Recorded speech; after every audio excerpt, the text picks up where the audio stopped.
여러분, 오늘 하루 잘 지내셨나요? 사랑과 은혜입니다. 새로운 기분으로 희망찬 새해를 살아가야 하는데 연일 시끄러운 정치판 속에서 얼마나 짜증나고 힘든 시간을 보내고 있는지요. 경제는 선진국에 진입해가고들 하는데 우리네 정치판은 왜 이리 시끌벅적한지요. 이것이 삼류정치의 현실이겠죠. 어지러운 정치판 속에서 죽어나는 것은 그저 서민들 뿐인데 말입니다. 이런 시끄러운 정치 현실 속에서 불현듯 생각나는 사람이 있습니다. 바로 암행어사 박문수입니다. 서슬퍼런 임금 앞에서도 바른 말을 굽히지 않는 사람, 그리고 누구보다 청렴결백한 사람. 그러니 역사는 이런 사람을 기억하고 여전히 칭송하는 것입니다. 그 어느 때보다 더욱 생각나는 사람, 박문수. 오늘은 그 이름이 더욱 또렷하게 우리 마음속에 새겨지는 사람입니다. 오늘 이야기는 박문수가 조정에 들어와서 바른 일을 하다가 간신들의 모함 때문에 모든 직책을 다 사퇴하고 낙향에 있을 때의 이야기입니다. 함경도 지방에 도적대가 들끓었는데 그 세력이 강화해져서 조정에까지 쳐들어오리라는 풍설이 나돌았습니다. 이에 영조 임금은 그곳에 사람을 보내 도적들을 소탕하고 떨어진 민심을 수습하려고 다시 박문수를 부릅니다. 그리고 그에게 함경도 관찰사의 직분을 내립니다. 그런데 박문수는 다시 사양하며 돌아섭니다. 언제라도 권력에 연연하지 않는 박문수의 모습입니다. 그러나 영조는 다시 그를 강권하여 함경도 관찰사의 직분을 내리고 그곳으로 내려보냅니다. 이에 박문수는 더는 영조의 명령에 거절을 하지 못하고 함경도로 내려가서 맡은 바 소임을 다하는 것입니다. 그러면 박문수는 함경도 관찰사로 내려가서 어떤 일을 했던 것일까요? 오늘의 이야기 낭독해드립니다. 그리고 이와 함께 고전 이야기 몇 편 더해서 전해드리겠습니다. 함경도 관찰사. 영조 15년 5월 낙향하에 지내는 박문수에게 임금의 친필이 전달되었다. 함경도 관찰사로 소명하니 서둘러 상경하라는 내용이었다. 그 무렵 함경도 일대에는 도적대가 들끓었고 그들이 세력을 규합하여 조정으로 쳐들어올 것이라는 풍설이 나돌았다. 그곳의 사태를 제대로 파악하고 수습하는 데 있어서 박문수가 가장 합당한 인물로 중론이 모아진 것이다. 박문수는 거듭 임금이 부르자 고민하던 끝에 오랜만에 상경하여 임금을 배하라였다. 경은 들으시오.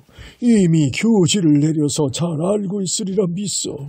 이제 경에게 중임을 맡길 것이니 떠나기에 앞서 좋은 의견이 있으면 기탄 없이 말하오.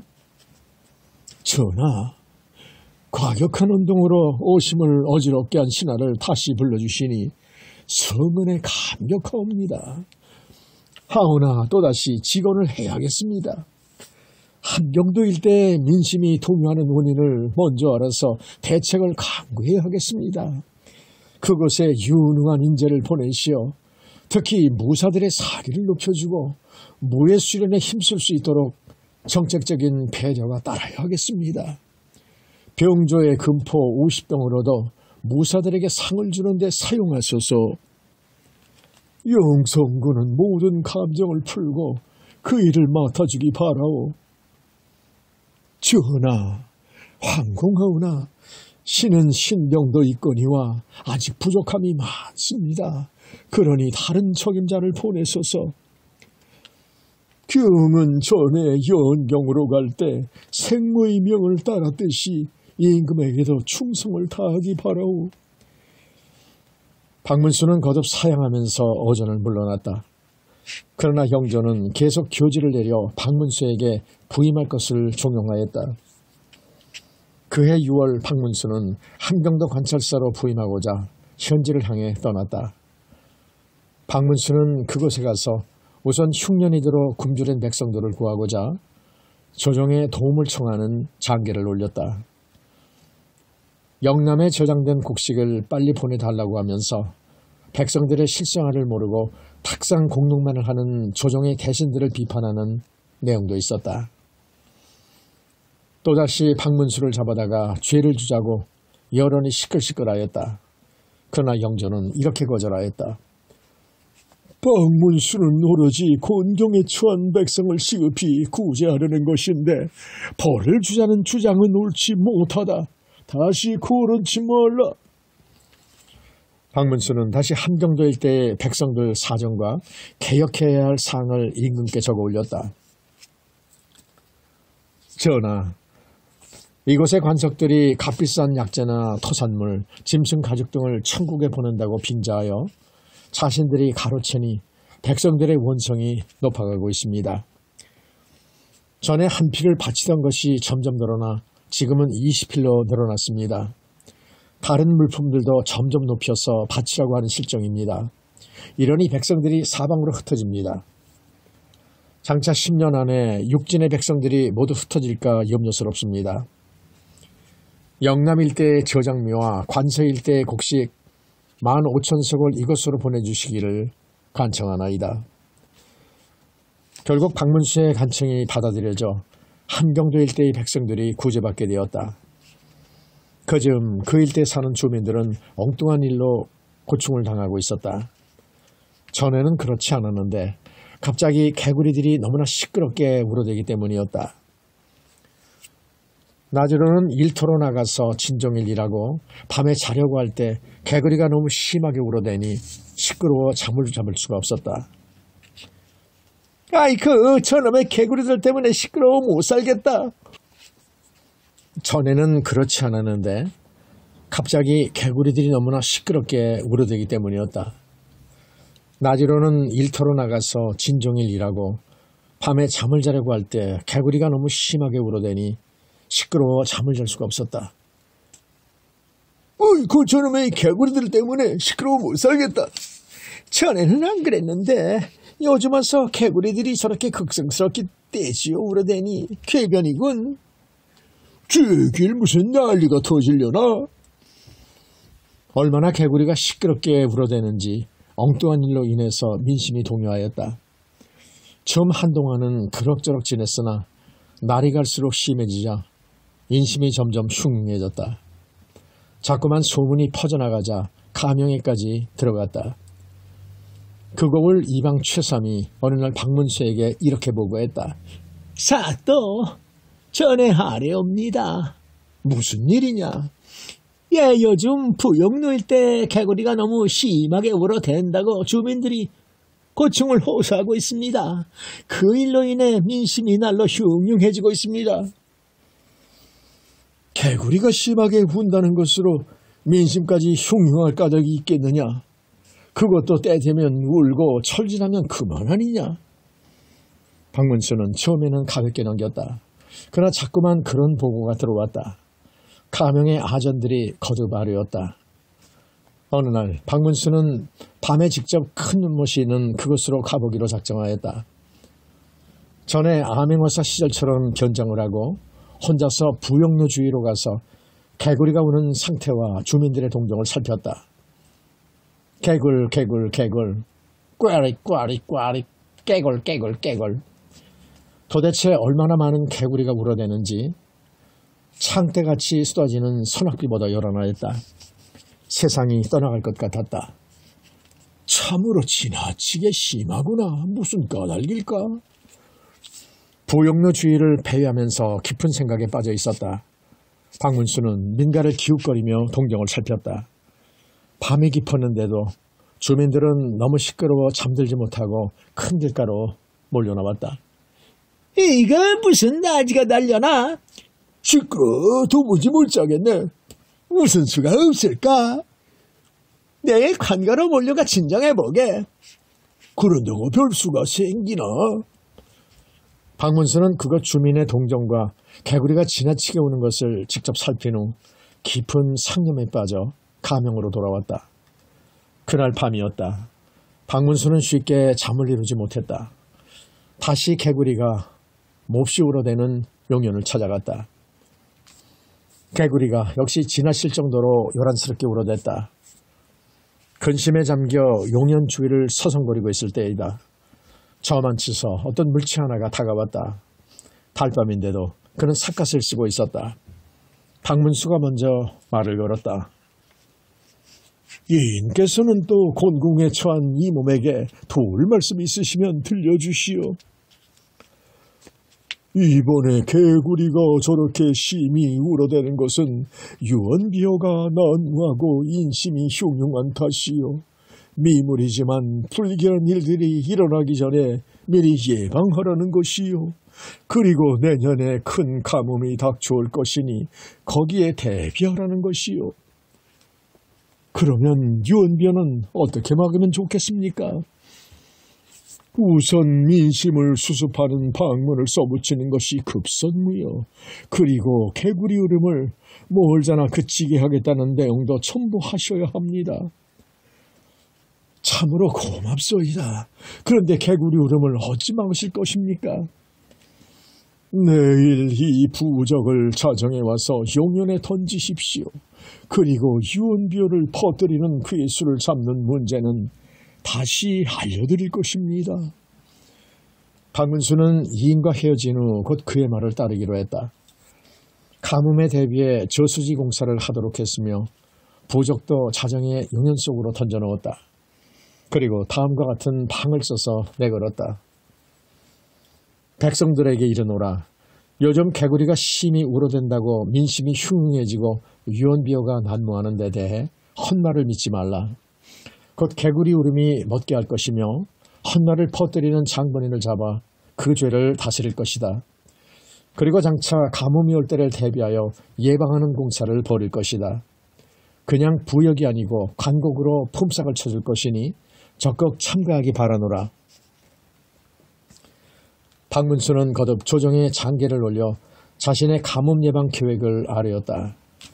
그곳 백성들은 가뭄 대책을 예방할 수 있는 데다가 곡식으로 품삯까지 주니 너도나도 자발적으로 참가하였다. 박문수에 대한 칭송과 신뢰가 점점 높아졌다. 박문수는 유언비어를 퍼뜨려 민심을 동요시키는 무리를 색출하기에 힘썼다. 이빈이라는 자가 문제의 주동자였다. 모두들 듣거라. 이곳의 서북 양쪽 사이에 초롱성이 있다. 그곳 지방은 물산이 풍부한 데서 살기 좋은 곳이다. 나를 따르라. 그곳에 들어가서 힘을 키운 후 썩은 조정을 뒤엎어버리자. 와! 이빈 장군 만세! 이렇게 하여 점점 민심이 소란해졌다. 함경도 일대는 도적들까지 그 수하로 들어가서 나날이 세력이 막강해졌다. 박문수는 그를 잡고자 방을 붙였다. 함경도 일대의 백성들에게 이르노라.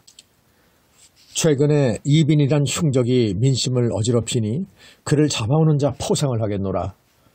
함경도 관찰사 박문수. 그러나 이빈은 워낙 신출귀몰하였다. 철옹성 부근에 근거지를 두고 동해 번쩍 서해 번쩍 하면서 관할을 습격하거나 부호들의 재물을 털어갔다. 그는 변장을 잘하여 좀처럼 붙잡히지 않았다. 그러던 어느 날이었다. 박문수가 관하 밖으로 나가서 달을 바라보고 있었다. 그때 삿갓쓴 여인이 성큼성큼 다가와서 인사를 했다. 안녕하시오, 관찰사 나으리. 아니, 이게 누구시오? 전에 나를 도와주신 은인이 아니시오? 이번에는 도적의 괴수 이빈으로 인해 매우 심려가 크실 것입니다. 그래서 그놈을 잡아드리겠습니다. 내일 저녁쯤 구름제 밑에 있는 주막으로 나오시면 이빈을 잡아 넘기겠습니다. 나오실 때 군사 몇 명과 군마차 한 대를 이끌고 오시면 호송하는 데 쓰일 것입니다. 그때 삿갓쓴 예인이 성큼성큼 다가와서 인사를 했다. 안녕하시오, 관찰사 나으리. 아니, 이게 누구시오? 전에 나를 도와주신 의인이 아니시오. 이번에 도적에게서 이빈로 인해 매우 심려가 크실 것입니다. 그래서 그놈을 잡아드리겠습니다. 내일 저녁쯤 구름재 밑에 있는 주막으로 나오시면은 이빈을 잡아 넘기겠습니다. 나오실 때 군사 몇 명과 군마차 한 대를 이끌고 오시면 호송하는 데 쓰일 것입니다. 다음날 박문수는 촌백성의 옷차림으로 5, 6명의 군사만 이끌고 약속한 장소로 나갔다. 그때까지 삿갓쓴 이인도 수상스러운 자도 보이지 않았다. 너희들은 주막 뒤편의 숲 근원에 숨어 있다가 내가 신호를 보내면 곧 달려오너라. 지시를 내린 후 박문수는 주막에서 혼자서 천천히 술을 마시고 있었다. 해가 뉘엿뉘엿 넘어갈 무렵이었다. 갑자기 요란한 말발굽 소리가 들리면서 우락부락하게 생긴 20여 명의 사내들이 말에서 내리더니 주막으로 들어왔다. 눈이 애꾸인 자, 이마에 칼자국이 난 자, 한결같이 인상이 험악하였다. 그들이 왁자지껄 떠들며 자리에 앉자 그곳에서 술 마시던 자들이 자리에서 일어나 슬그머니 피하였다. 그들 패구리 중에 한두 놈이 대장인 듯한 자에게 뭐라고 귓속말로 쏙닥거리자 고개를 끄덕인다. 조금 후 이렇게 명령을 내린다. 여봐라, 저기 저놈이 수상하다. 당장 잡아서 이리로 끌고 오너라. 대장이 명령하니 곧 대여섯 놈이 몰려와 박문수를 포위했다. 강제로 이끌어 당길 때 박문수가 몸을 낚고채니 두세 놈이 엉덩방아를 찌으며 비명을 질렀다. 그러자 나머지 놈들이 일제히 박문수에게 창과 칼을 겨누었다. 박문수는 명령한 자의 앞으로 끌려갔다. 너는 아무리 봐도 수상하다. 네 신분을 밝히지 않으면 무사하지 못하리라. 박문수는 그자의 태도와 정체를 파악하고자 일부러 저자세로 임했다. 니신지 모르나 이 몸은 땅이나 파먹는 농부요. 이놈 어디라고 겁주를 드느냐. 네 놈은 가끔 맨 자욱이 있는 데다가 손이 너무 곱다. 아무래도 수상하다. 얘들아, 이놈을 먹고 초롱산성으로 끌고 가자. 몬초하면 그 정체가 밝혀질 것이다. 박문수는 순순히 묶인 채 그들에게 이끌려 마리메인 쪽으로 갔다. 말에는 어디서 약탈한 것인지 귀중품으로 짐작되는 짐짝이 가득 실려 있었다. 빈 몸으로 있는 말을 가리키며 저놈을 태워 초롱산성으로 가자. 관에 끈아풀 같으니 잡아다 족쳐야겠다. 박문수를 강제로 말에 태우려던 자가 갑자기 비명을 지르며 그 자리에 털썩 주저앉는다. 그자의 오금 밑에 매의 기처럼 생긴 비구수가 날아와 꽂힌 것이다. 너 누구냐? 웬 놈이야? 20여 명의 무장한 괴한들이 저마다 병장기를 꼬나쥐고 주위를 살피며 호통을 쳤다. 바로 그때 주막집 마당 한켠에 선 오동나무 위에서 어떤 물체가 비저처럼 날렵하게 땅으로 내려섰다. 삿갓쓴 이인이었다.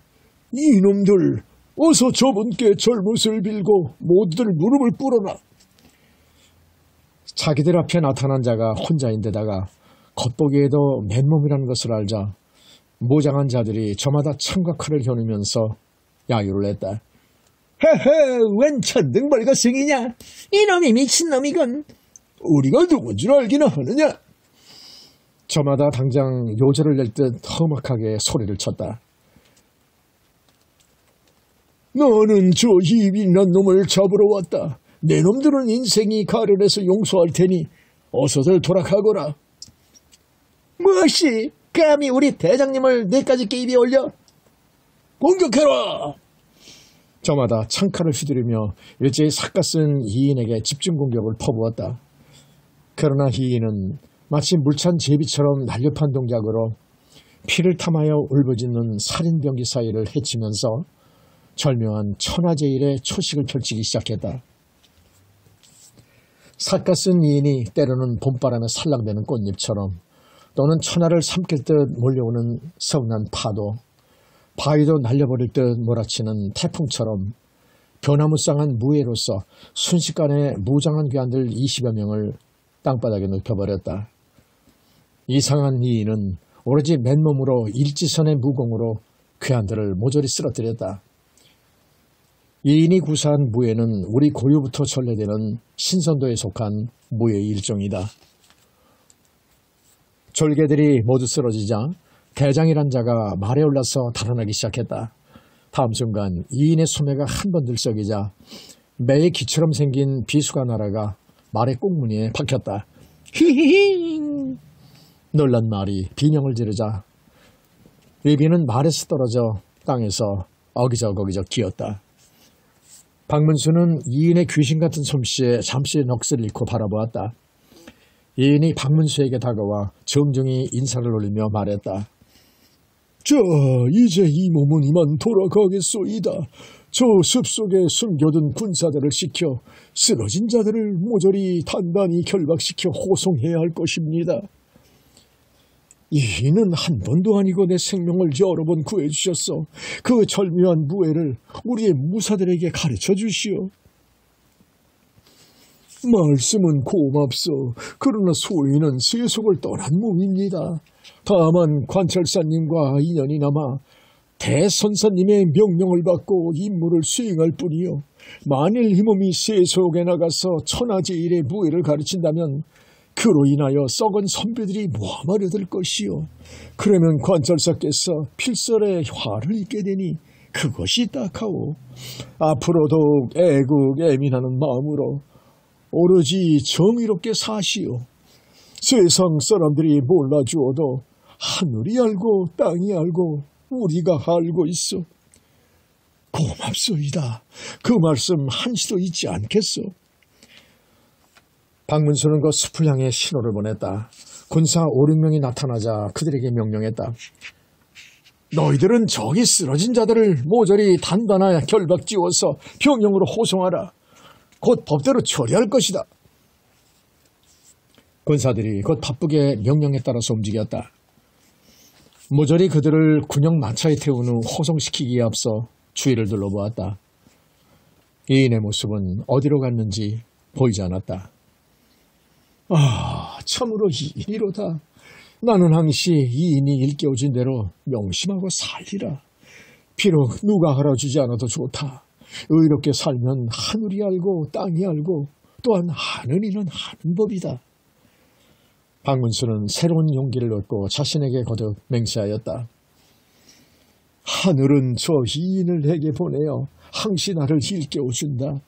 나는 평생 하늘의 뜻을 거스르지 않고 어떠한 박해와 순환이 닥쳐오더라도 오로지 신념을 지니고 정도를 가리라. 언제나 벼슬길에 처음 나설 때의 그 순수성을 잃지 않고 살리라.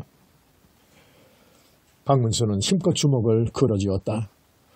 가명으로 돌아온 박문수는 곧 임금에게 장계를 올렸다. 왕의 비답을 받은 후 박문수는 이변의 죄상을 준엄하게 질책했다. 그러나 뉘우칠 줄 모르는 그를 처형한 후 시호시경중 시켰다. 시호시경중은 대역 죄인의 목을 벤 후 그 목을 장대 있게 여러 사람에게 경계를 시키는 것이다. 그 일이 있은 후 민심이 서서히 안정되었다.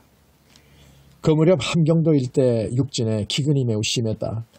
박문수는 몇 차례 거듭 장계를 올려 곡식을 보내달라고 간곡히 청하였다. 그러나 현지 사정을 외면 또는 몰라서 반대하는 의견을 쫓아 임금이 응하지 않았다. 그동안 박문수와 임금 사이에 이런 내용이 그리워갔다. 임금, 이제 영성군 박문수가 곡식을 청했다. 그동안 몇 차례 보냈기에 이제는 더 보내지 않겠노라. 박문수, 전하, 이제부터는 소량의 곡식도 보내지 말라고 하신다니 이것은 나라가 망하는 길입니다. 예기에 이르기를 제사 음식은 말로 한정하지 않는다고 했습니다. 하물며 굶주림으로 죽어가는 백성이 늘어나는 판국에 어찌 보고만 계실 것입니까? 임금, 백성들이 곡식을 안 보낸다고 원나한다면 그것은 임금의 마음을 이해 못하는 탓이로다.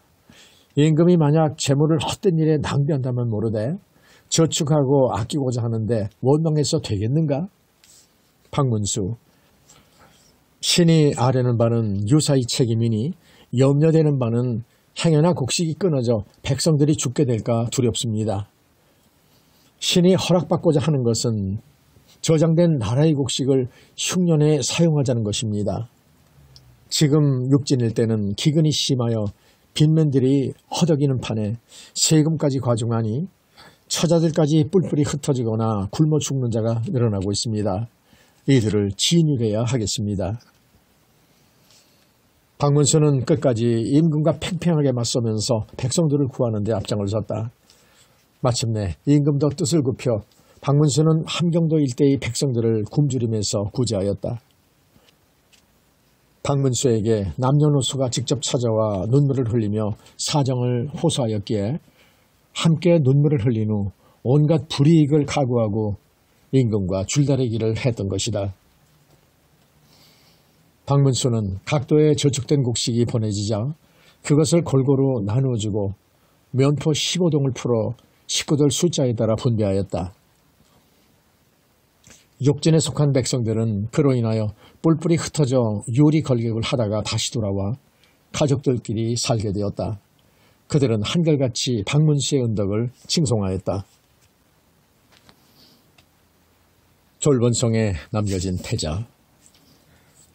고구려 요리왕 22년 왕은 도성을 졸본성에서 국내성으로 천도하고 개국성지인 졸본성을 그대로 버려둘 수 없다 하여 둘째 아들 해명을 그대로 머무르게 했다. 어려서부터 부왕의 극진한 사랑을 받아왔던 해명태자는 자신만 외톨이 마냥 고도에 혼자 남게 되자 마음속으로 울분이 치솟았다. 곰곰이 헤아려 보면 부왕의 사랑과 총애가 동생 무율에게로 옮겨간 지는 오래전이었다. 동생 무율은 해명태자 못지않은 무술 실력을 갖춘 데다 두뇌가 명석하여 모두들 무율의 총명함에 혀를 내두를 정도였다. 자신을 졸본성에 혼자 남겨두고 무율과 동생들만을 데려간 것을 보면 지금 자신이 앉아있는 태자의 자리가 언제 무율의 차지가 될지 알 수 없는 일이었다. 해명태자는 우울한 심사에 젖어 며칠을 술에 젖어 지냈다. 그러나 가슴속 울분은 여전히 씻어지지 않아 해명은 혼자 꿍꿍거리며 속을 앓고 있었다. 그때 수족이나 다름없는 신복 제우가 해명태자 앞에서 슬며시 무릎을 꿇고 앉았다. 폐하, 웬일로 이토록 영안이 상하셨는지요?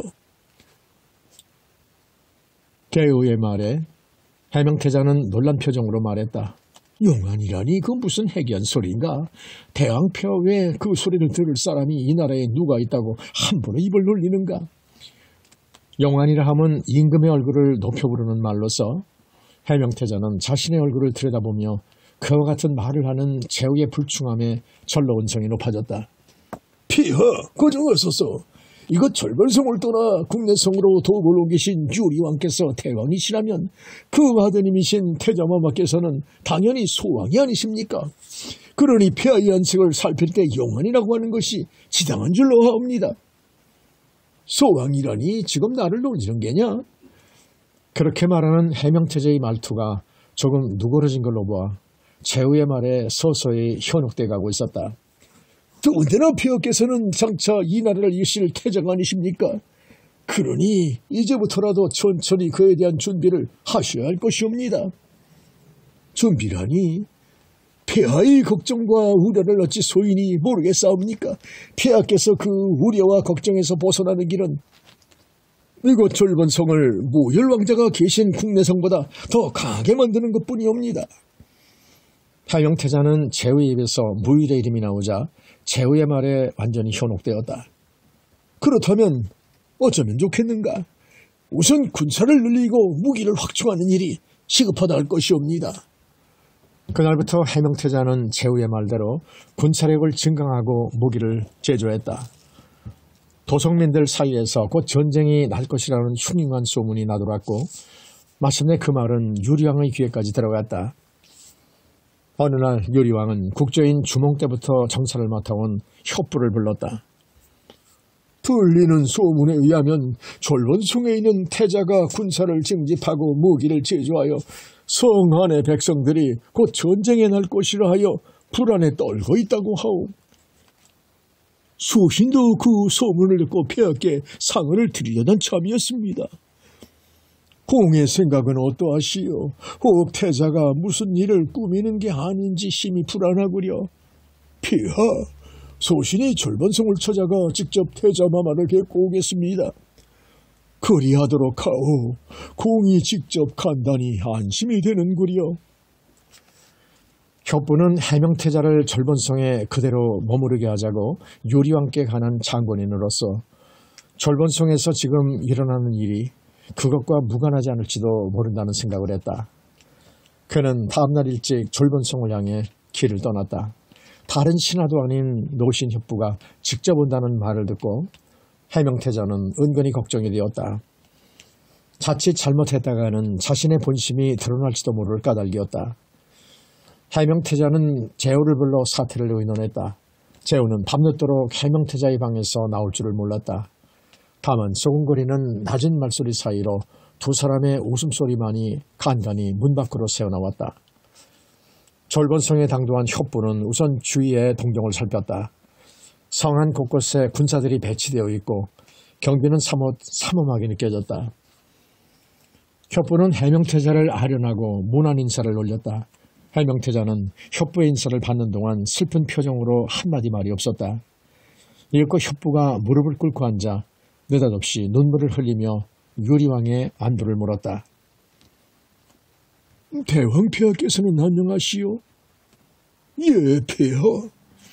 협부의 대답에 해명태자는 아예 흐느끼며 말을 잇지 못하다가 다시 물었다. 모혈도 잘 있어? 예, 폐하. 협부는 해명태자가 눈물을 흘리는 모습을 바라보며 마음속으로 애처로운 생각이 들었다.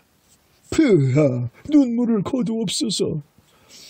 협부는 해명태자가 부왕을 그리워하고 동생을 생각하는 정이 사무쳐 눈물을 흘린다고 생각을 하니 그 마음이 갸륵하고 어여뻤다. 그러나 해명태자의 연극은 그것으로 끝나지 않았다. 그날 저녁 협부를 위한 연회가 한창일 무렵 갑자기 도성 안에 북소리가 요란하더니 이어 요란한 말발굽소리가 대궐을 울렸다. 무슨 일이냐? 해명태자가 문 밖을 향해 큰 소리로 묻자 재우가 들어오더니 다급하게 아뢰었다. 폐하, 큰일 났사옵니다. 지금 황영국 군사들이 또 국경을 넘어왔사옵니다. 뭐라? 저런 죽일 놈들이 또. 해명태자의 말이 끝나기가 무섭게 연회에 참석했던 신하들은 우르르 때를 지어 밖으로 나갔다.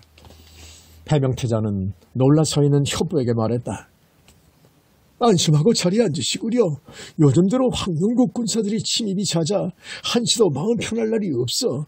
그래서 내 그동안 새로이 군사를 징집하고 무기를 만들어 적의 침략에 대비하고 있으니 그리 크게 걱정하지 않아도 될 것이요. 폐하의 고생이 이만저만이 아니십니다. 협부는 해명태자가 든든하게 느껴졌다. 뿐만 아니라 소문이 사실이라고 여기며 해명태자를 믿어 의심치 않았다. 다음날 협부는 국내성으로 돌아가 요리왕께 자신이 보고 겪은 모든 일들을 창세하게 아뢰었다. 요리왕은 해명태자를 기특하게 여겨 큰 상을 내려 격려했다. 해명태자와 재우는 자신들의 속임수에 넘어간 협부를 비웃으며 이제는 아예 대놓고 군사력을 증강시키고 무기를 만들었다. 한편 절번성의 기세가 갈수록 강해지자 불안을 느낀 황명국의 국왕은 신하들과 나라의 압류를 두고 근심에 잠겼다. 절번성의 위세가 갈수록 강해지니 장차 이를 어찌하면 좋단 말이오. 황영국 왕의 탄식에 한 신하가 나서 아뢰었다. 소신이 절번성으로 가서 해명태자의 의중을 한번 또 보겠사옵니다. 그렇게 하는 것이 좋겠소. 황영국 왕은 신하에게 왕실 대대로 내려오는 보물인 큰 활을 건네주었다. 국왕의 명을 받은 신하는 곧 절번성으로 향했다. 절번성에 도착한 황영국의 신하는 성 곳곳에서 심상치 않은 기운을 느꼈다. 건장한 남자들은 모두 전쟁터의 군사처럼 무장을 하고 있었고 늙은이와 아녀자들은 성을 축조하고 무기를 만드느라 피지땀을 흘리고 있었다. 해명태자를 아련한 황영국 신하는 국왕의 예물엔 활을 바치면서 말했다. 태자마마, 소구의 왕께서 드리는 선물이옵니다. 해명태자는 황영국에서 사람이 온다는 것을 알고 미리 재우와 대책을 마련해 놓았다. 간교한 재우는 황영국을 쳐서 자신들의 힘을 한번 시험해보자고 해명태자를 부추겼다. 이기면 해명태자의 명성이 높아질 것이요. 만일 전세가 불리할 경우에는 국내성의 유리왕에게 원군을 요청하면 될 것이니 황영국의 신하에게 겁을 줘서 되돌려 보내라고 가문의서를 늘어놓았다. 해명태자는 언뜻 언성을 높였다. 감히 여기가 어느 언전이라고 이따위 불충한 짓거리를 하느냐? 내 나라의 왕이란 자가 내게 화를 보낸 속셈이 무엇이냐? 이까지 화를 나에게 주어서 나를 겁주려는 것이냐? 해명태자는 두 손으로 활을 들어 뚝 하고 부러뜨려 버렸다. 그 모습을 본 황영국의 신하는 두려움에 벌벌 떨며 서둘러 되돌아갔다. 신하에게서 졸본성에서 이를 낱낱이 고해들은 황영국 왕의 얼굴에는 당황하는 빛이 역력했다. 폐하! 나이가 지긋한 노신이 국왕 앞에 나서 아뢰었다. 해명태자를 최절로 두었다가는 장차 어떤 화를 입을지 예측할 수 없사옵니다. 그렇다고 우리나라가 해명태자를 상대하기는 어렵사오니 해명태자의 방자함을 부왕인 유리왕에게 알려 부자지간이 해결토록 하는 것이 좋을 것이옵니다. 황영국 국왕은 신하의 말을 받아들여 국내성으로 사신을 보내 유리왕에게 그간의 일들을 모두 아뢰었다. 처음에는 황영국 사신의 말을 고지듣지 않던 유리왕은 해명태자를 시험해볼 요량으로 3명의 신하를 각기 다른 날에 졸본성으로 보내어 황영국 사신의 말 진위 여부를 염탐해 보았다. 그러나 모든 것은 사실이었다. 유리왕은 대노하여 자신의 복음을 황영국 사신에게 주며 해명태자를 죽이라고 명했다. 황영국 사신은 복음을 가지고 부랴부랴 자신의 나라로 되돌아와서 왕을 아련하고 유리왕의 명을 전했다. 황영국의 국왕은 이번에도 입장이 난처하게 되었다.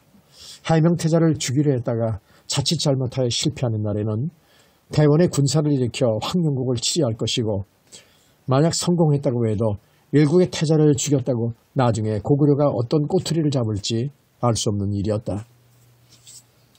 황영국이 이런 고민에 빠져 있을 무렵 졸본성에서는 해명태자의 진노가 불같이 일고 있었다. 뭐라 대왕폐하께서 나를 죽이려 하셨다는 게냐? 그러옵니다. 이럴 수가. 해명태자는 분노로 온몸을 사시나무 떨듯 떨었다. 폐하, 소신의 말을 귀담아 들으시옵소서. 이렇게 간하고 나선 이는 제우였다. 일이 이렇게 된 이상 국내성을 칠 수밖에 없는 상황입니다. 더 이상 지체하셨다간 폐하께서 오히려 불리하실 것이옵니다. 용단을 내리옵소서. 제우의 말을 들은 해명태자의 표정은 차가운 얼음장처럼 변했다. 대왕폐하께서 자식인 나를 죽이기 한 이상 이제 핏줄의 정은 끊어졌다. 해명태자는 군사들을 전투태세에 임하게 하고 국경의 경비를 더욱 철통같이 했다. 황영국을 드나드는 자들은 남녀노소를 막론하고 잡아들이라 명했다.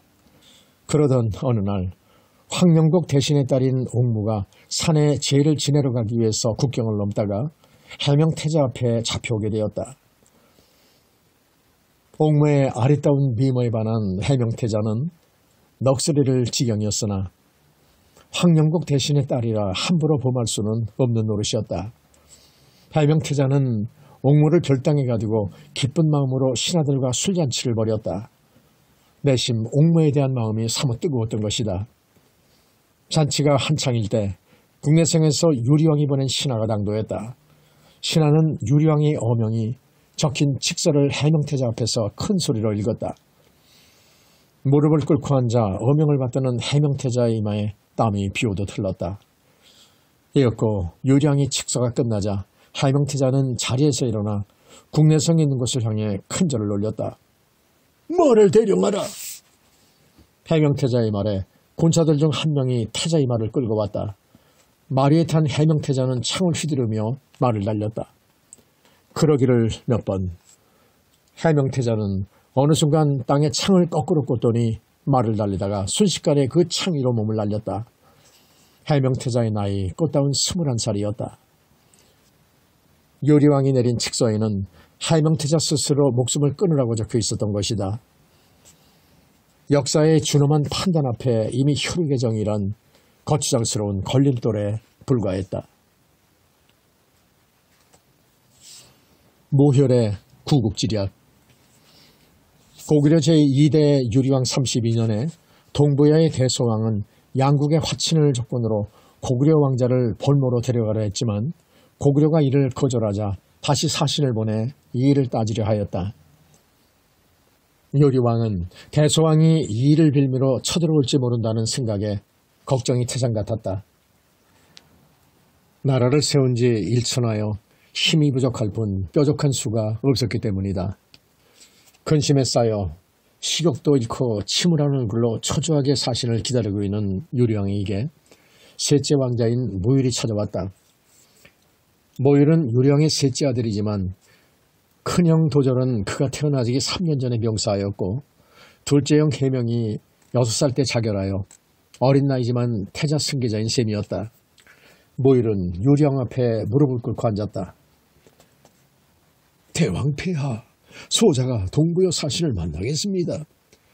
그 말을 들은 요리왕은 놀란 눈으로 모율을 바라보았다. 이제 모율의 나이 10살, 세상 일을 알기에는 턱없이 어린 나이인데 무슨 생각으로 저런 말을 하는가 싶어 요리왕은 어이가 없었다. 대왕 폐하, 제발 소자를 동부여 사신과 만나게 해주십시오. 모율이 재차 말하자 요리왕이 물었다. 그게 무슨 말이냐. 이제 네 나이 겨우 10살밖에 되지 않았거늘 무슨 일로 동부여 사신을 만나려 하느냐. 짐짓 꼬진 듯한 요리왕의 말에 모율이 큰 소리로 대답했다. 소자가 동부여 사신을 만나 이번 일을 해결하고 앞으로는 2번 다시 이런 일이 생기지 않도록 조치를 취하겠습니다. 요리왕은 어이가 없어 하면서도 어린아이답지 않은 모율의 언행에 마음의 동요를 느꼈다. 요리왕은 국왕인 자신이 동부여 사신을 맡는 것보다 왕자가 먼저 예를 갖추는 것도 좋을 듯하여 모율에게 그렇게 하라고 허락했다. 요리왕의 허락을 받아낸 모율은 그 길로 동부여 사신이 거처하고 있는 숙소를 찾아가 사신을 만났다. 모율은 사신에게 먼저 정중하게 예를 갖춘 다음 당당하게 말했다. 이번에는 또 무슨 일로 저희 나라에 오셨습니까? 사신은 아무리 고구려의 왕자라고는 하나 10살밖에 안 된 어린아이가 그렇게 말을 걸어오니 황당하여 우습기까지 했다. 동부여 사신은 빙글에 미소를 띄우며 농담 섞인 말투로 대답했다.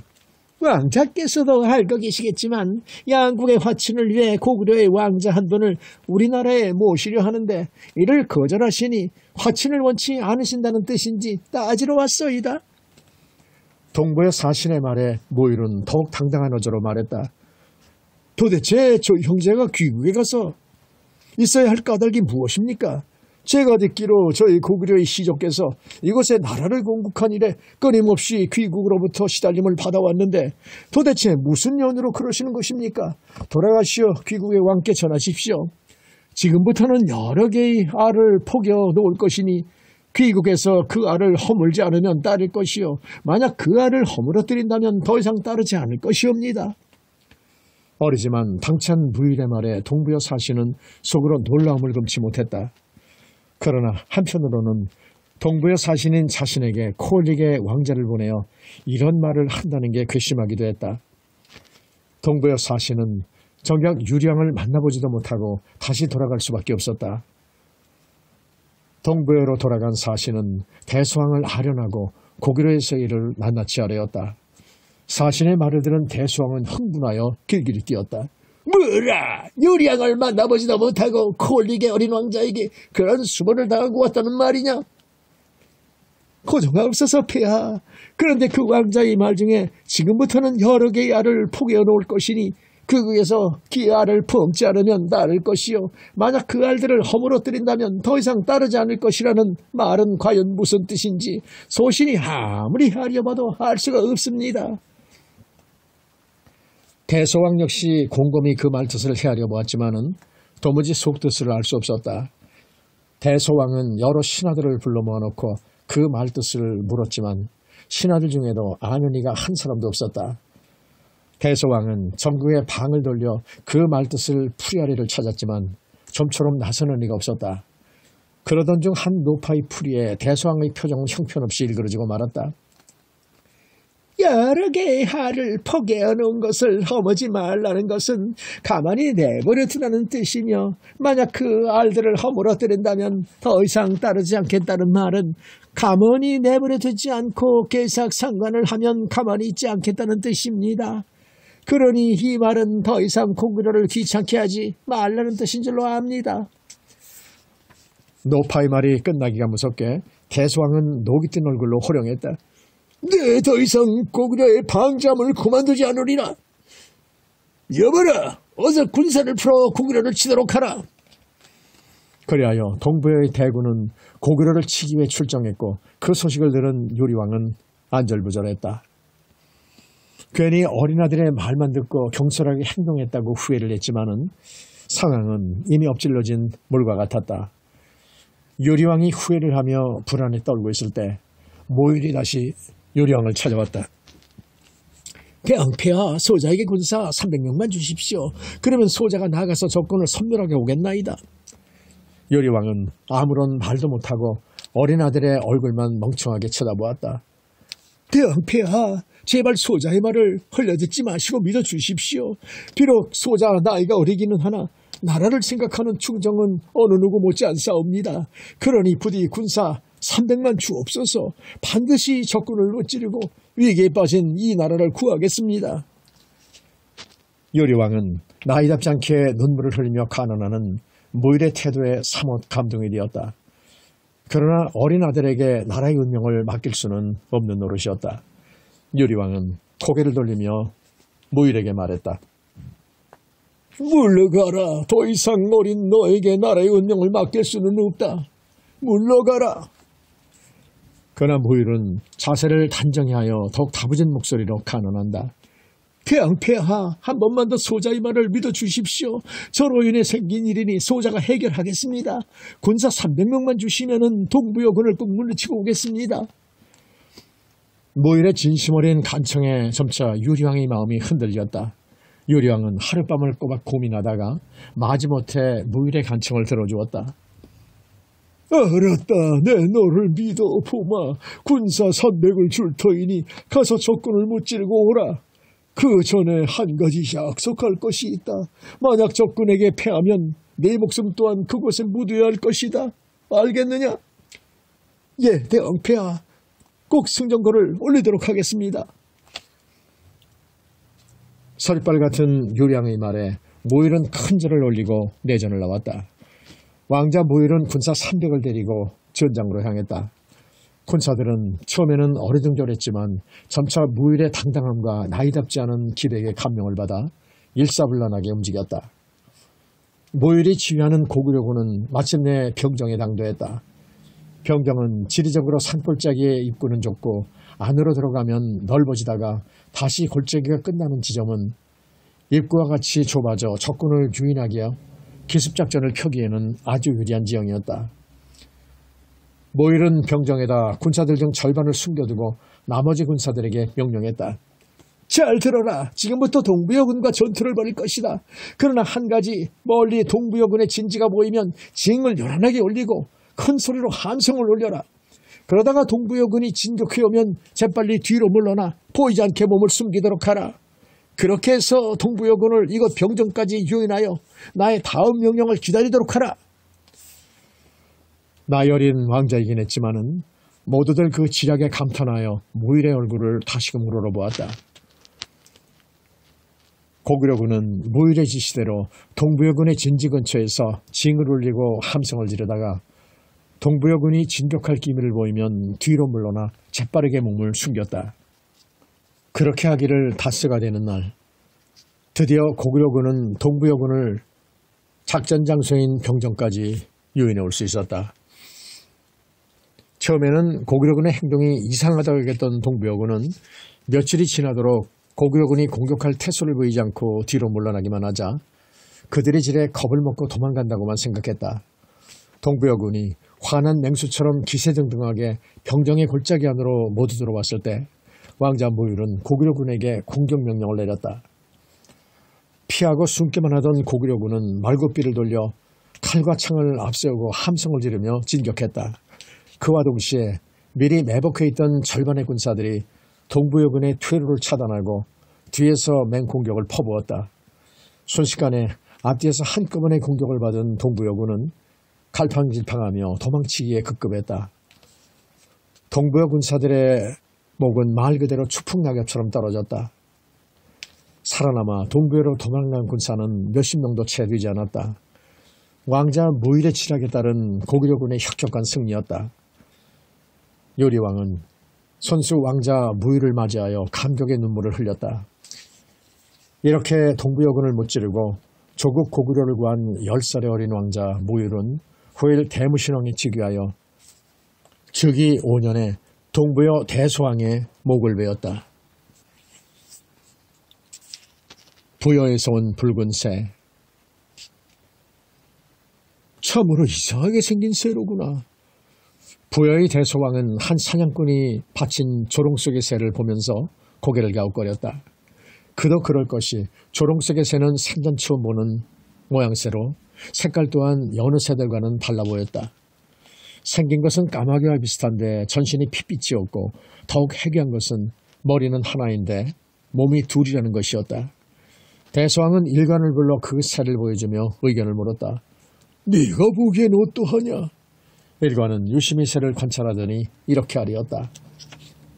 서신이 보기에 새의 깃털이 붉은 것은 피를 뜻하고 머리가 하나인데 몸이 둘인 것은 두 나라가 합쳐진다는 뜻이오니 이는 대왕께서 북쪽의 고구려를 쳐서 우리 부여 땅으로 만든다는 경산스러운 징조입니다. 대소왕은 기쁨을 감추지 못하고 즉시 일관의 말을 그대로 옮겨 적은 편지와 함께 조롱색의 새를 북쪽 고구려 왕인 대무신왕에게 보냈다. 부여의 사신이 가져온 괴상하게 생긴 새와 함께 편지를 받아본 대무신왕은 신하들을 불러 편지와 함께 새를 보여주며 의견을 물었다. 모두들 괴상하게 생긴 새를 보며 인상을 찌푸린 채 아무 말이 없는데 나이가 가장 많은 노신이 나서 왕께 아뢰었다. 폐하 경하드리옵니다. 새의 깃털이 붉은 것은 남쪽을 뜻하니 이는 우리 고구려에서 보자면 남쪽이란 바로 부여를 가리키는 것이고 두 몸이 하나의 머리로 합쳐지는 형상은 곧 두 나라가 하나가 된다는 뜻이옵니다. 그리고 원래 붉은 새는 길줄하여 함부로 다루지 아니하였는데 부여의 대소왕이 그것을 모르고 우리 고구려로 보냈으니 장차 나라에 큰 경사가 있을 징조이옵니다. 노신하의 말을 들은 대무신왕은 그와 같은 내용의 글을 적어 부여의 대소왕에게 보내면서 조롱색의 새는 선물로 알고 감사히 받겠다고 돌려보내지 않았다. 대무신왕의 편지를 받은 대소왕은 뒤늦게 후회를 했지만 이미 새는 돌려받을 수 없었다. 부여의 대소왕으로부터 뜻하지 않게 길조를 선물 받은 대무신왕은 곧 군사를 일으켜 부여를 치기로 했다. 국조인 주몽 동명왕이 부여에서 도망쳐 나와 고구려를 세운 후에도 부여의 대소왕은 틈만 나면 동명왕을 시해하려 들었고 선대왕인 유리왕 때에도 이런저런 핑계를 대며 고구려의 국정을 간섭하려 들었다. 대무신왕은 어려서부터 부여의 대소왕을 원수로 알고 장차 자신이 보위에 오르면 대소왕의 목을 직접 베리라 굳은 결심을 하고 있었다.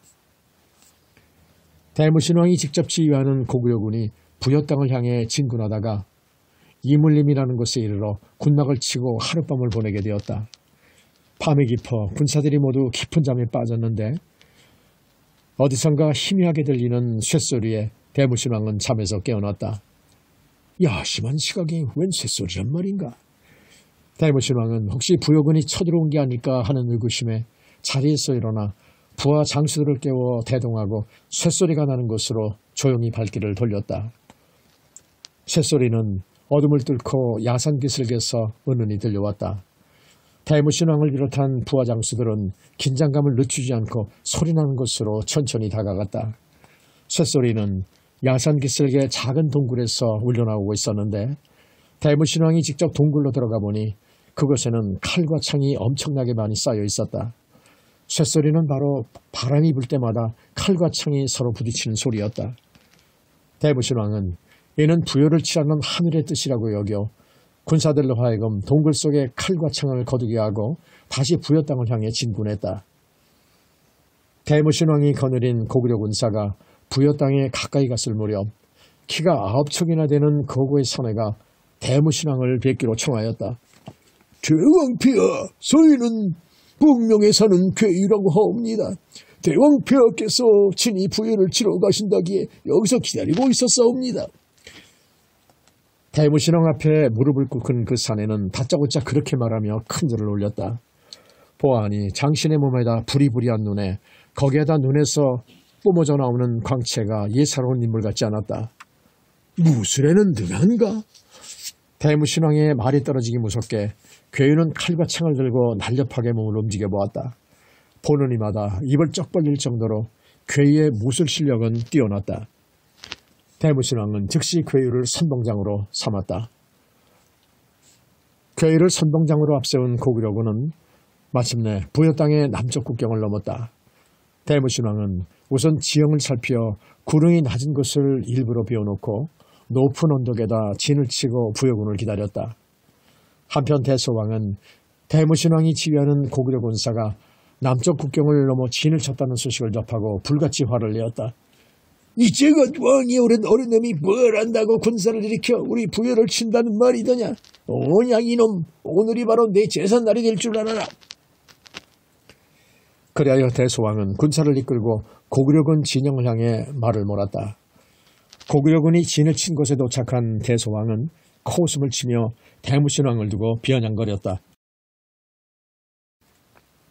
낮은 구름을 피해 언덕 위에 진을 친 것을 보니 병법이라곤 하나도 모르는 무식한 놈이로구나. 구름을 끼고 적을 맞아야 적의 퇴로를 차단하여 섬멸할 수 있는 법이거늘.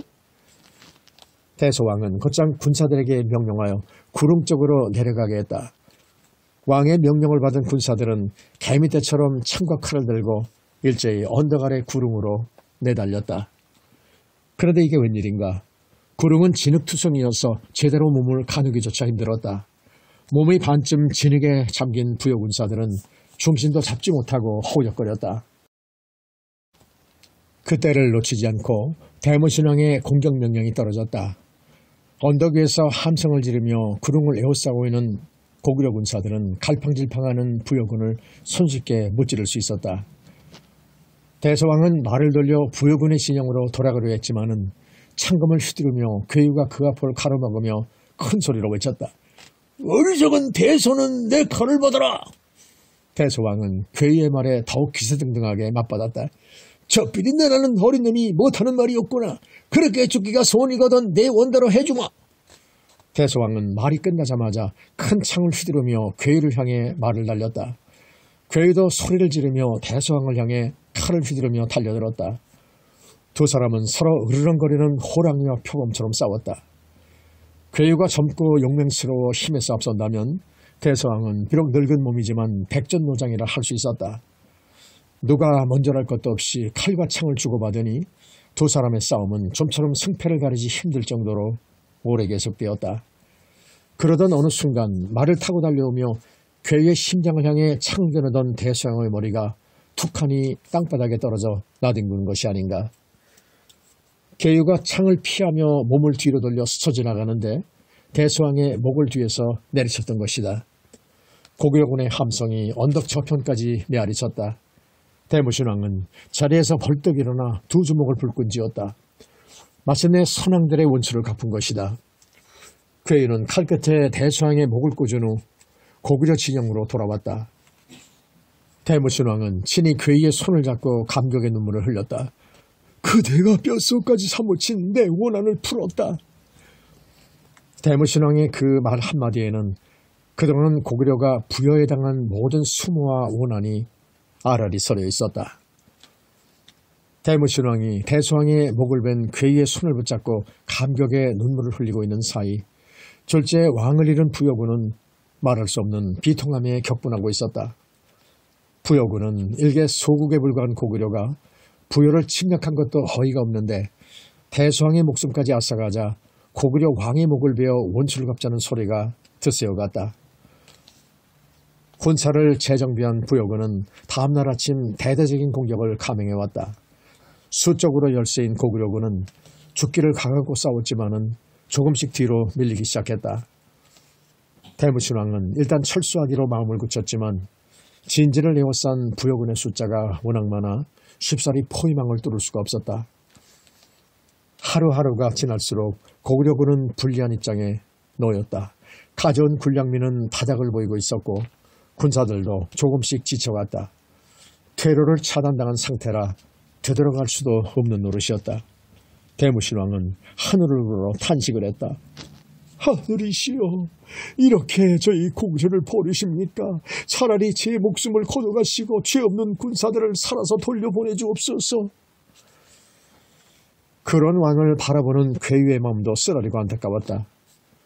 대장부가 싸움터에서 죽을 양이면 전사했다는 소리를 들어야지 군량미가 떨어져 굶어 죽었다는 소리를 듣는다는 것은 치욕스러운 일이었다. 대무신왕과 괴유가 가슴을 졸이며 애를 태우고 있는데 난데없이 안개가 끼어 자욱하게 진지를 에워싸기 시작했다. 안개는 점차 짙어져 얼마 지나지 않아 한 치 앞이 안 보일 정도로 짙어졌다. 대무신왕은 급히 괴유를 불러 말했다. 이 안개는 하늘이 우리를 돕기에 내리신 것이다. 이 기회를 놓치지 말고 고구려로 돌아가야겠는데 무슨 방도가 없겠는가? 괴유는 곰곰이 생각이 잠기더니 왕께 아뢰었다. 폐하, 영능심아 없어서 소인이 알아서 처리하겠습니다. 대무신왕 앞을 물러난 괴유는 군사들을 시켜 나무가지 풀어 허수아비를 만들게 했다. 군사들 한 명당 하나씩을 만들게 했으니 그 수가 군사들의 수와 일치했다. 그런 다음 칼이며 창을 허수아비의 손에 묶고 군사들이 정렬한 것처럼 땅 위에 일렬로 세워놓았다. 밤이 되기를 기다려 괴유는 대무신왕을 모시고 먼저 앞장을 섰다. 그리고 그 뒤로 군사들을 몇 계주로 나누어서 띄엄띄엄 뒤따르게 했다. 밤인데다 한 치 앞도 볼 수 없는 안개 속이라 부여군은 전혀 눈치채지 못했다. 대무신왕을 비롯한 고구려군은 그렇게 해서 무사히 고구려 땅으로 돌아올 수 있었다. 안개는 일주일이나 계속되었고 고구려군이 도망친 다음에도 부여군은 안개 속에서 희미하게 창과 칼을 들고 서 있는 허수아비를 고구려군으로 착각하여 언제나 전투태세를 갖추고 안개가 걷히기만을 기다리고 있었다. 마침내 안개가 걷히고 부여군이 총공격을 개시하려는 순간 고구려군의 진영에는 무수한 허수아비들만이 부여군을 비우는 듯이 서 있었다.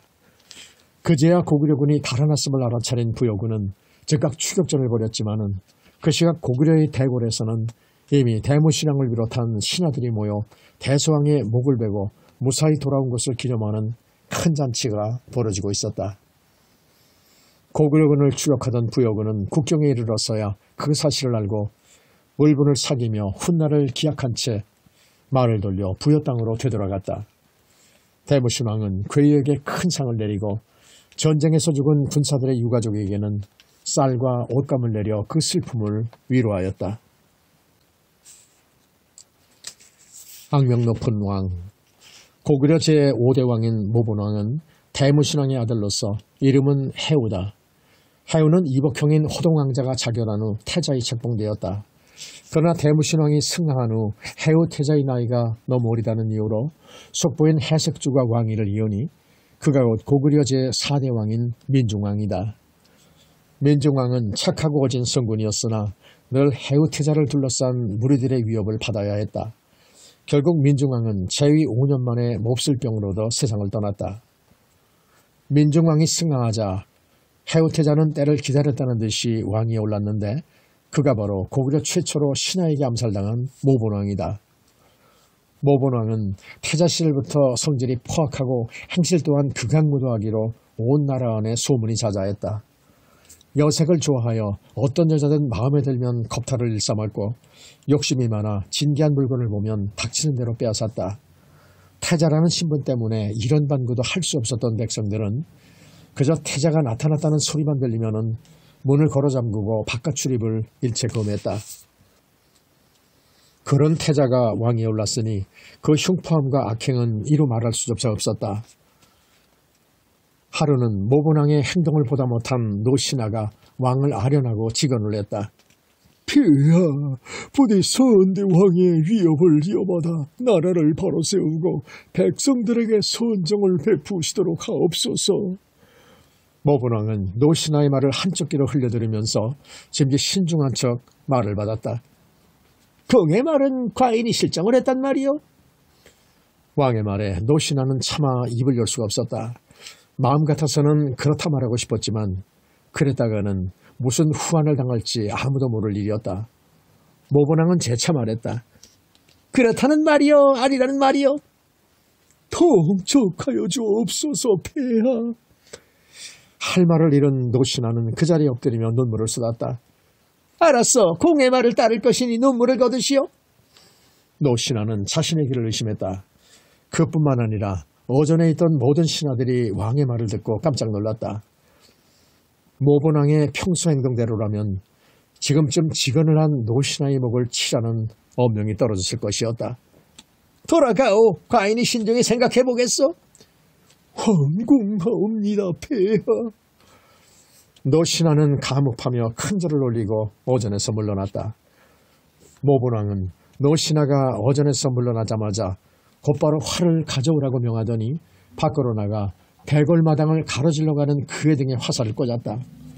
노신하는 외마디 비명을 지르며 그 자리에 고꾸라졌고 다른 신하들은 사색이 뒤에 벌벌 떨며 보고만 있을 따름이었다. 모본왕은 싸늘한 눈초리로 신하들을 둘러보았다. 도끼가 잔뜩 서린 뱀 같은 눈빛이었다. 그 눈빛은 마치 어느 누구를 막론하고 노신하와 같은 말을 하면 죽임을 당하리라는 일종의 본보이기도 했다. 신하들은 몸을 잔뜩 움츠리고 모본왕의 눈치만 살피고 있었다.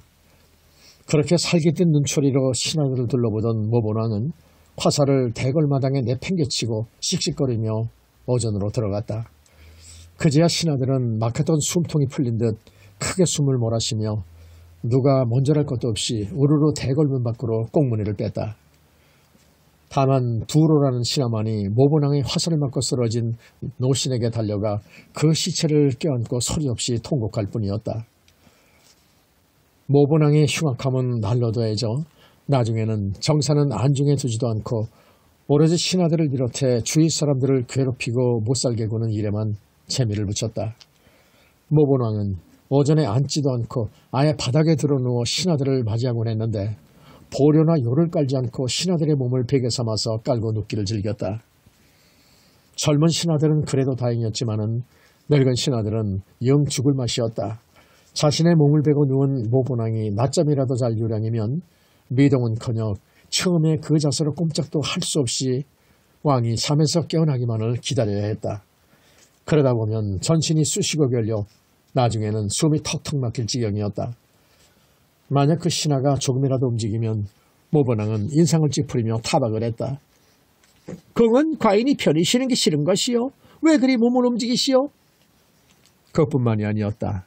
연로한 신하를 베고 누워서는 공은 너무 늙은 것 같소. 살까지 없고 뼈만 남아서 과인의 머리가 다 아플 지경이요.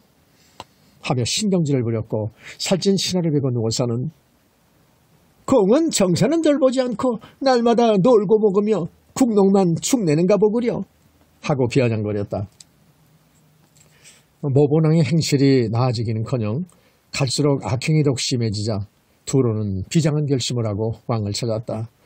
두로가 어전에 들어서는 것을 모본왕은 바라보면서 반가운 기색을 하며 두로를 가까이 불렀다. 어서 오시오 두로. 그렇지 않아도 낮잠을 잘까 했는데 마침 잘 됐구려. 이리 와서 피곤한 과인의 몸을 좀 보필해 주시오. 예, 폐하. 두로는 웃음 띤 얼굴로 모본왕 곁에 다가가 기꺼이 배가가 되어 주었다. 과연 두로만큼 편안한 이가 없지. 두로의 몸을 베고 누운 모본왕은 깊은 잠에 빠져 골아떨어졌다. 간밤에도 밤새 술을 마셨는지 모본왕이 숨을 쉴 때마다 술래가 진동을 했다. 두로는 모본왕이 잠든 것을 확인하고는 품속에서 비수를 꺼내들었다. 두로는 한 손으로 왕의 입을 틀어막은 다음 칼을 쥔 손을 힘껏 왕의 가슴에 내리꽂았다. 모본왕은 비명도 지르지 못하고 즉사했다. 눈썹을 움찔했지만 이내 맥없이 두 눈동자가 풀어졌다. 모본왕의 죽음에 대해 어느 누구도 시해라고 말하지 않았다. 그저 쉬쉬하며 공공연한 죽음으로 받아들였을 뿐이었다. 요사 이래 최초로 신하에게 암살당한 임금이 곧 모본왕이다. 모본왕은 모본벌에 묻혔고 태자 2기 되었으나 조정에서는 제3대 대무신왕의 동생인 제사의 아들 궁을 왕으로 추대했다. 왕을 따르는 흰 여우, 고구려 제6대 임금인 태조대왕의 동생 수성은 사냥하기를 즐겨 대궐에 있는 날보다 골 밖으로 나가 사냥을 다니는 날이 더 많았다. 찌는 듯한 무더위가 기승을 부리는 한여름에도 날씨에 아랑곳하지 않고 외산으로 사냥을 나간 수성은 더위가 한풀 꺾인 저녁이 되자 신복들을 좌우에 거느리고 앉아서 낮에 사냥한 고기를 푸짐하게 구워 먹으며 술판을 벌였다. 나리! 모두들 술이 얼큰하게 올랐을 무렵 부하 한 명이 목소리를 낮춰 수성을 불렀다. 무슨 일이냐? 수성이 술에 취한 목소리로 호기롭게 대답했다. 지난날 모모왕께서 승하셨을 때 태자의 나리가 어리다는 이유로 선대왕의 왕자이시라 나리의 아버님이신 제사공으로 하여금 보위를 잇게 하려 했으나 제사공께서 자신이 노쇠한 것을 들어 아들이신 지금의 태조대왕께 왕위를 물려주시지 않았습니까? 그 말에 흥청거리던 술자리는 금세 엄숙하게 바뀌었다. 그게 어떻다는 말이냐? 그러한 전례로 볼 때 왕위를 동생에게 물려주지 말라는 법도 없지 않겠습니까? 그러합니다. 당연히 있을 수 있는 일이옵니다. 이번에는 다른 부하가 그 말에 맞장구를 치고 나왔다. 나리, 지금의 대왕께서 왕자에 앉으신 지 언 80년이 다 되어갑니다. 이제 대왕께서는 너무 연로하시어 국정을 제대로 돌보시기도 어렵사옵니다. 부하들의 말에 수성은 말없이 술잔을 입으로 가져갔다. 그렇긴 하다만 대왕스라의 태자가 없다면 몰라도 태자가 둘씩이나 되는데 내 어찌 감히 왕자를 엿보겠는가? 아니옵니다. 나리, 태자가 있다고는 하나 세상 물정을 모르는 어린아이와 같사옵니다. 그런 태자에게 왕위를 잇게 하기보다는 세상사를 두루 섭렵하신 나리 같은 분이 마땅히 보위를 이어야 할 것이옵니다. 부하들은 너도나도 달콤한 말로써 수성을 부추겼다. 처음에는 술 취한 부하들의 주정쯤으로 여기던 수성의 마음은 조금씩 그 말들에 현혹되어 갔다. 사냥에서 돌아온 수성은 사람이 달려져 있었다. 갈수록 기세등등해져 함부로 거친 말과 행동을 일삼았고 마치 자신이 왕이라도 된 양 대궐의 신하들을 수족처럼 부렸다. 이를 보다 못한 수성의 아우 백고가 수성을 찾아가 언행을 조심할 것을 간했으나 수성은 백고의 말을 한마디로 일축해버리고 날로 방자해져만 갔다. 그로부터 10년이 지난 어느 날 태조대왕은 꿈을 꾸었는데 꿈속에 호랑이와 표범이 서로 맹렬한 기세로 싸우다가 표범이 날렵하게 몸을 날려 호랑이 꼬리를 잘라버리는 것이었다. 꿈에서 깨어난 왕은 참으로 희한한 꿈이라 여겨 일관을 불러 해몽을 시켰다. 예로부터 호랑이는 백세의 왕으로 일컫는데 표범에게 꼬리가 잘렸다 함은 상스럽지 못한 징조이옵니다. 즉 대왕께서 이 같은 꿈을 꾸신 것은 신하들 중에 영무를 꾀하려는 자가 있으니 조심하라는 하늘의 계시라 할 것이옵니다. 일관의 말을 듣고 있던 신하 근신이 왕께 아뢰었다. 대왕폐하, 호랑이와 표범은 생김새는 달라도 같은 종이 아니옵니까? 하오나 영모를 꾀하는 자는 분명 왕실 가운데 있는 것으로 아옵니다. 근신이 왕실이라고 한 것은 태조대왕의 동생 수성을 두고 한 말이었다. 그러나 태조대왕은 천천히 머리를 가로저었다. 근신의 말은 알아들었으되 그럴 리가 없다는 뜻이었다. 대왕폐하, 곁에서 잠자코 있던 우보 고복장이 아뢰었다. 성현의 말씀 중에 내가 화로서 남을 대하지 않으면 남도 나를 함부로 대하지 못한다고 하였사옵니다. 하오니 부디 대왕께서는 성은을 베푸시어 왕실의 화친을 도모하시고 백성들을 자유로 다스리시옵소서. 그 말에 태조대왕은 비로소 흡족한 미소를 지었다. 그러나 불행하게도 우보 고복장은 수성의 음모를 아직 알아차리지 못하고 있었다. 다시 4년의 세월이 흘렀다. 수성은 점차 자신의 세력을 키워나갔고 사냥을 핑계로 골 밖으로 나가면 신복들을 모아놓고 왕을 없앨 계획을 마련하느라 고심했다. 처음에는 근신의 말을 믿지 않던 고복장도 수성의 거동이 심상치 않다는 것을 눈치채고 태조대왕을 아련하여 수성의 일을 아뢰었다. 대왕폐하, 아무래도 왕자의 행적이 심상치 않사옵니다. 왕자라 하면 수성을 말하며 그러합니다. 태조대왕의 흉안에 어두운 빛이 서렸다. 과인이 이일간에 말을 하였던 바 이제 과인은 보위를 수성에게 물려주고 편히 쉴까 하오. 대왕폐하 당치하는 말씀이시옵니다. 고복장은 놀란 표정으로 아뢰었다. 아니요.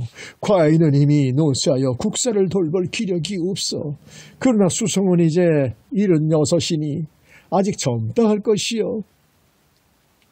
그러니 수성으로 하여금 보위를 잇게 하면은 국사에 대한 과인의 시름이 덜어질 것이요. 태조대왕이 아윈 수성에게 보위를 물려준다는 말을 듣고 근신이 어전으로 달려왔다. 대왕폐하 명을 거두어 주옵소서. 왕계신 수성은 언행이 난폭하고 성품이 어질지 못해 만백성의 어버이 될 인물은 아니옵니다. 더군다나 두 분 왕자님의 아내를 생각하신다면 더더욱 그럴 수 없는 노릇이옵니다. 하오니 부디 명을 거두시고 보위를 지키옵소서. 대왕폐하. 그러나 태조대왕은 명을 거두지 않았다. 그해 12월 수성에게 보위를 물려주고 자신은 별궁으로 물러나 칩거했다. 드디어 그토록 갈망하던 왕자에 오른 수성은 스스로를 차대왕이라 칭하고 서서히 그 본심을 드러내기 시작했다. 우선 자신의 왕위 계승을 반대하던 고복장과 근신의 목을 베고 그 자리에 자신의 신복들을 앉혔다. 차대왕의 그 같은 처사에 다른 신하들은 관직을 버리고 낙향하거나 산속에 은둔하여 은자로 살았다. 차대왕의 동생 백구 또한 왕의 눈을 피해 어디론가 자취를 감추었다. 차대왕의 반행은 이에 그치지 않았다. 전왕인 태조대왕의 두 아들인 막근과 막덕이 살아있으니 그야말로 눈의 가시였던 것이다. 차대왕은 신복 중에 무술이 뛰어난 자를 불러 두 왕자를 살해하도록 명을 내렸다. 왕명을 받은 신복은 한밤중에 태자궁으로 몰래 들어가 막근을 무자비하게 난자했다. 막근의 비명소리를 듣고 달려온 궁인들에게 들켜 자객이 도망을 치는 바람에 다행히 동생 막덕은 목숨을 건졌지만 언제 죽을지 모르는 자신의 운명을 비관한 나머지 스스로 목을 매해 자살하고 말았다. 이로써 태조대왕의 두 아들이 한꺼번에 목숨을 잃으니 언젠가 근신이 태조대왕의 왕위 계승을 반대하며 간한 우려가 현실로 나타난 셈이 되었다. 차대왕은 자신을 탐탁지 않게 여기는 신하들과 눈의 가시였던 두 왕자를 제거하자 만사가 자신이 원하는 대로 된 것을 기뻐하며 신복들과 올려 날마다 사냥터에서 시간을 보냈다. 차대왕이 왕위에 오른 지 3년째 되는 7월이었다. 여느 날과 다름없이 차대왕은 신하들을 거느리고 평리원으로 사냥을 나갔는데 괴상하게도 생긴 흰여우 한 마리가 차대왕의 행렬 뒤를 졸졸 따르는 것이었다. 차대왕은 화를 내며 궁사들을 시켜 흰여우를 활을 쏘아 죽이라고 명했다. 그런데 흰여우는 화살을 이리저리 날렵하게 피하며 계속해서 수성의 행렬을 뒤따라왔다. 화가 머리까지 치민 차대왕은 자신이 직접 활을 들고 흰여우를 향해 화살을 날렸다. 여전히 날렵하게 화살을 피하던 흰여우는 차대왕을 놀리는 듯이 숲속으로 달아나더니 이내 종족을 감추었다. 기분이 상한 차대왕은 사냥을 그만두고 대궐로 돌아와 일관을 불러 낮에 있었던 일을 이야기하고 그와 같은 일이 일어난 뜻을 물었다. 여우는 번시 요망한 짐승으로서 대왕의 뒤를 따랐다면 상스럽지 못할 징조입니다. 더군다나 그 빛깔이 흰빛이라 함은 더더욱 흉조입니다. 하오니 대왕께서는 이제부터라도 몸가짐을 조심하시고 마음을 정결하게 하시어 덕을 쌓으시는 것이 좋을 것입니다. 그렇다면 지금은 과인이 부덕하다는 말이냐? 그것이 아니었고 괘씸한 놈 같으니 여보라 저놈의 목을 비어 어미 다스려라. 대왕폐하 폐하. 일관은 차대왕을 애타게 부르다가 한 칼에 목이 잘리고 말았다. 백성들의 안위와는 상관없이 날마다 사냥만 일삼는 차대왕에 대한 백성들의 원망은 날로 높아갔고 하늘도 이변으로서 차대왕에게 무언의 경고를 하였다. 차대왕이 즉위한 지 4년째 되는 해 4월 금음에는 대낮에 일찍 일어나 천지가 온통 암흑에 휩싸였고 5월에는 천체의 오성 즉 금성, 목성, 수성, 화성, 토성이 동방으로 모였으며 겨울이 되어도 얼음이 얼지 않았다. 그 후에도 이변은 끊이지 않았는데 차대왕직이 8년 6월에는 갑자기 서리가 내려 농작물이 모두 얼어 죽었고 12월에는 여름이나 있을 법한 천둥소리가 하늘을 울렸다. 신하들은 그저 차대왕을 칭송하게 급급할 뿐 백성들의 원망이나 민심의 동요는 입에 담지도 않았다. 차대왕 즉위 20년 별궁에 칩거하던 태조대왕이 마침내 승하했다. 차대왕은 오히려 잘된 일이라며 태조대왕의 빈소에 들르지도 않았다. 그러나 운명은 알 수 없는 것이었다. 태조대왕이 승하한 그해 12월 차대왕은 하급관리직에 있던 명림답부의 손에 의해 무참히 시해되었다. 민심을 업고 일어선 명림답부는 차대왕의 후대로 왕제 백골을 내세웠다.